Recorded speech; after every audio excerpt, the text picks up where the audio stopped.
Hi guys, it's Tuesday today and I'm not quite at home, but I do have an hour or two. The first of which I've already spent. I've got 1 hour left in between jobs. I was out at work this morning and I need to leave again in about an hour, but I'm going to try and steal this hour in between to try and get a little bit of catching up done. As you guys will probably be aware, I do feel a little bit behind with things at the moment. So we're going to, first of all, we're going to go and harvest some Egyptian walking onions, the little bulbs at the top, and that's because I'm posting them off today to some of you guys who were in our live stream on Sunday and asked for them because I was giving them away, and also to some patrons. If you're a patron of the YouTube channel or the podcast, which is you can find at patreon.com/self-sufficient hub, then you also qualify for some free Egyptian walking onion bulbs. So if you want them, all you need to do is get in touch if you qualify. But we're going to go and harvest some now and then get them in the post. We're also hopefully going to have time to move a load of pig feed, I know guys, and feed the pigs, and we're also going to cut some goat food. So let's get on with things. It's like something from a science fiction movie, isn't it? They just look so incredible. So these are the guys that I'm going to be sending out. So if you receive them, this is what you're going to be getting. They're just starting to sprout here, but they don't have roots yet, so you're going to want to be patient with them. They will come. Just look here, look. So this is a cluster of bulbs, and from this one bulb we've shot off and we formed another cluster of bulbs. They're so prolific, it's ridiculous.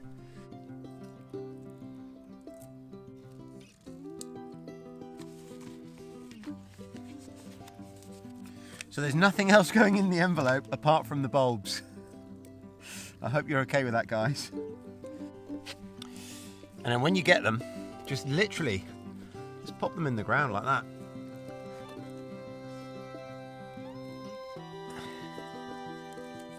So here, we've got all sorts going on here, different bulbs in different stages, and we're just going to pop them in the ground and they'll figure it out. Right, that's one good job done. I'll get these put in at the post office on my way to work. So next job, we're going to move some of the detritus that's left over from the weekend out by the trailer.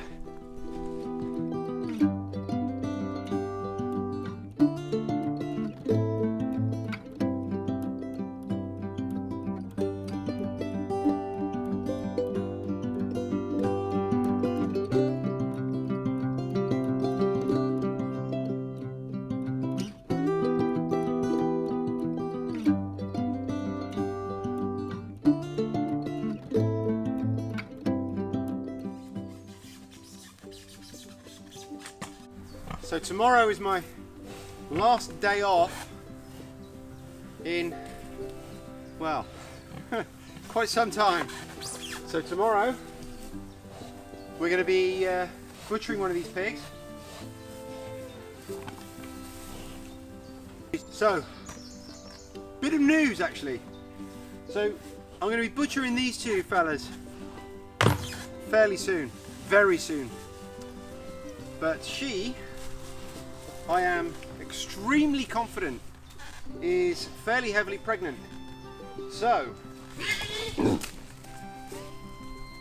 and I can tell that by her behaviour as much as anything else, the way she's chasing the boys away from the food. You know, much more than she ever did before. So I'm going to do everything I can to hold on to her and those piglets. I'm looking at options for people who can basically foster her. And once we're down to one, I will also approach my landlady about the possibility of just keeping her here until the autumn. I'm not hopeful on that, but it's among the options of things I'm going to try, but we'll see what we can do.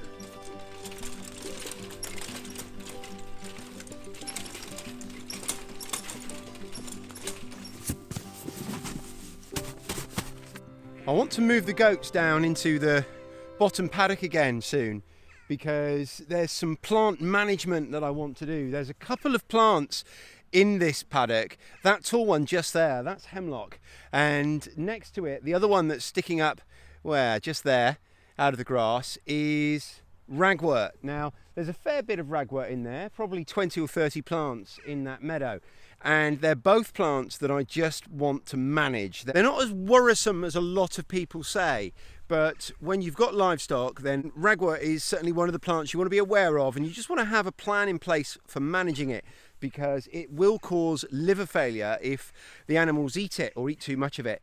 Now, I'll do a separate video all on that when I get in there to do it, because it's a topic that I think is quite important. So many people demonize the plants, like hemlock because it's so poisonous, one of the most poisonous plants we have here in the UK, and ragwort because it does cause death to horses. But it only does that with really poor management, because through choice they won't eat it. You know, I don't have to worry about my goats being in there with these plants.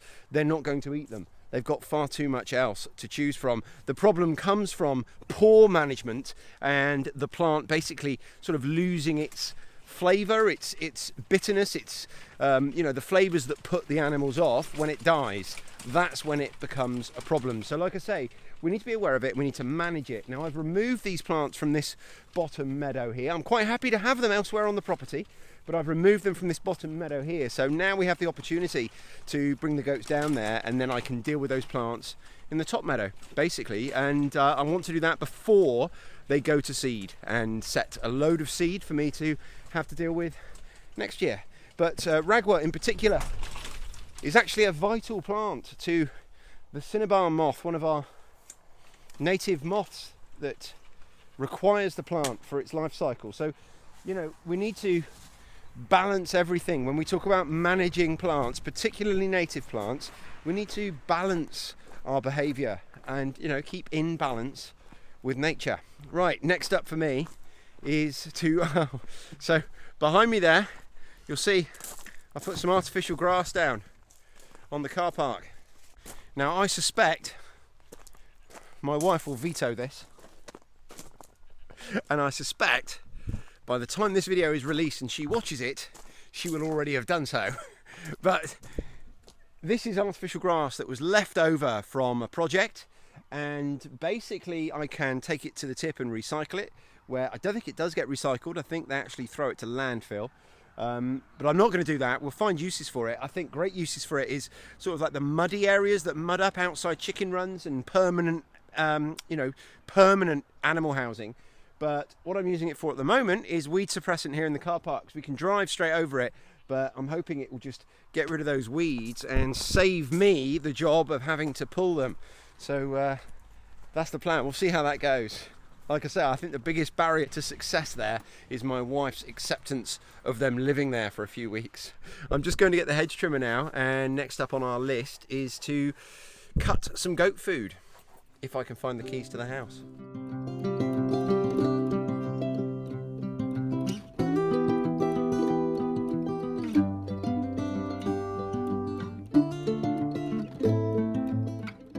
So there you go, that's these hedges cut, or at least their first cut. They'll get cut twice this year, once now and then once sort of end of September, early October, when they've stopped growing for the year, because they're still growing now. So this is like their first cut, their hard cut, and then it'll be a more delicate cut later in the year that kind of gives them lovely clean lines and makes them look really pretty.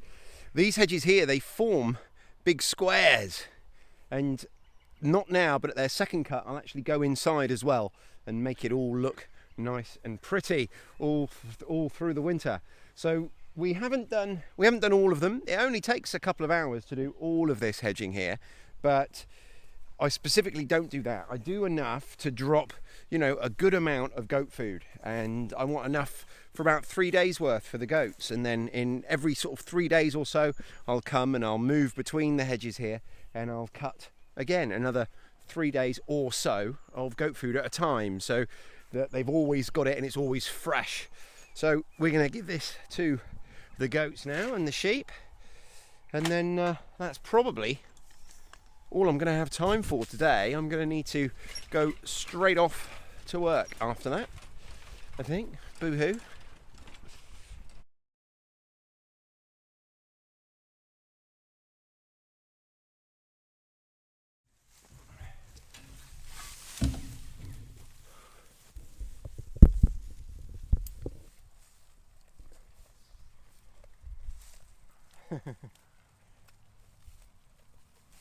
Happy?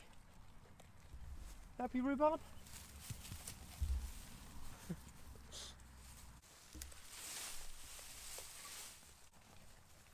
It's got some pretty vicious thorns.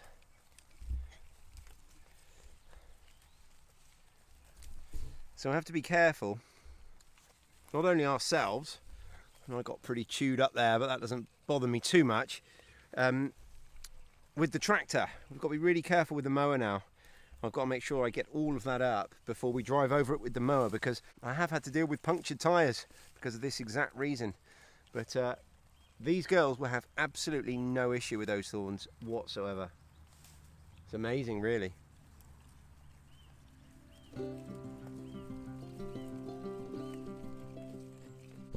You know, I must remember actually to make a bit of time just to come and sit out here, because it's really easy to forget when we're caught up in the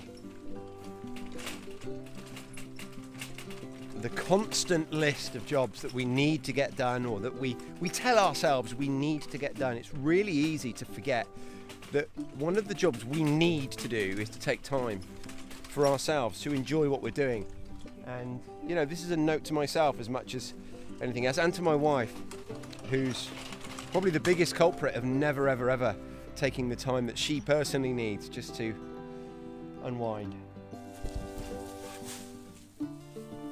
But this is a note to myself really when I'm editing this video, to you know, just remember to take 10 minutes to come and sit out here and just watch my goats and enjoy it, because I get tremendous joy from just, you know, spending time with them when I'm not milking, when I'm not doing. And I think it's easy to forget how much joy that can give us, and you know, that's probably the driving factor behind why we do what we do. If we didn't get that joy, that deep, fulfilling, enriching, experiential joy from spending time in our gardens, then we probably wouldn't do a lot of what we do. So even in the middle of June, or end of June now, beginning of July maybe even by the time this comes out, when things are at their height, when we are doing all the things, when we're weeding, we're sowing, we're harvesting, everything's growing, and it feels like sometimes that there is this to-do list that not only will never get completed, because it won't, and that's okay, remember. Not only that, but it feels like there are too many urgent things.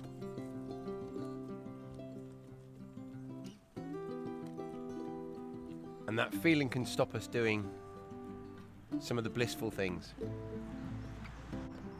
And we should all try and remember the reason why we do what we do is to enrich our lives, you know, to make us happier, healthier people, and all that good stuff. So I'm talking to you now. Make sure that you take the time you need to enjoy what you're doing, whatever that might be and however that looks to you, because if not, then why are we doing anything at all?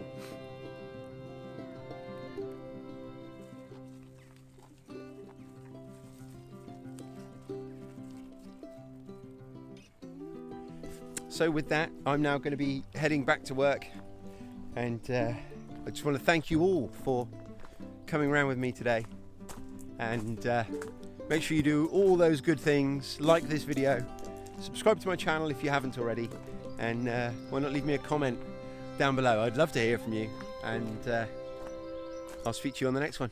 Cheers.